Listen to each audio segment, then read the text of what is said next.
Hi, I'm Brittany Riley and you're in the kitchen with Britt. I'm here at Home Appliance in Avon and I'm going to show you how to make some homemade Bloody Mary mix. So it's a good trick to have up your sleeve.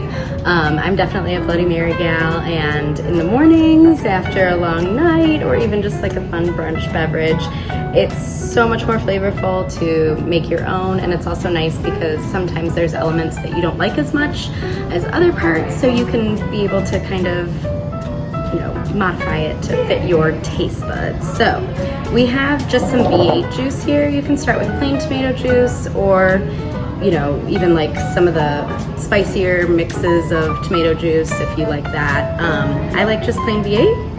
I'm gonna start off with some fresh lemon and lime juice. It is important to use fresh juice just because if you are using the bottled juice, it kind of has a different aftertaste, and especially with how acidic this already is, you don't want that weird aftertaste, that kind of metallic almost thing going on, so a little bit more of that. And then it's 2 tablespoons each of Dijon mustard, prepared horseradish, and olive juice. We just want the brine, but basically, anything that you're adding into it can kind of help to give you ideas for garnishes. Olives are great on top of a good Bloody Mary. I'm not going to dirty my spoon and then try and get this out. I'm just gonna eyeball it, but you can do whatever you want. I like mustard, so I'm okay if it's a little more than 2 tablespoons.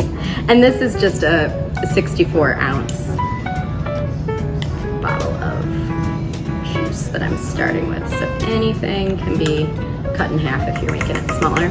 And then another thing that you definitely want to do, Worcestershire, 3 tablespoons, is if you are making this, especially for a crowd, but regardless, do it the day before and let it sit. Just like anything, with all these kinds of flavors, we want it to almost marinate together just to get more developed and a little bit stronger.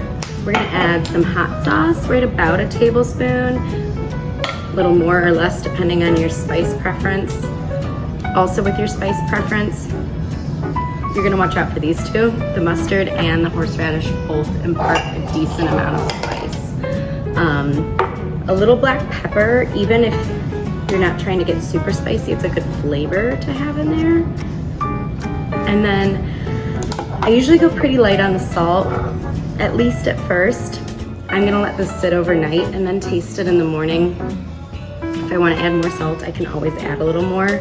But if I add too much now, I definitely can't take it away, and these are all kind of salty elements. So give it a good stir, especially, I'm sure you can kind of see there's chunks of mustard floating around in there, so you definitely wanna get through that.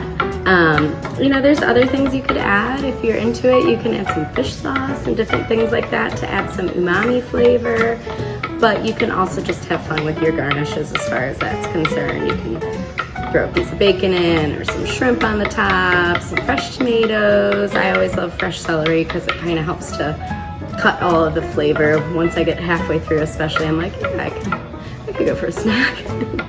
So stir it up, cover it in plastic and leave it in your fridge overnight, and then it's ready to serve. Enjoy.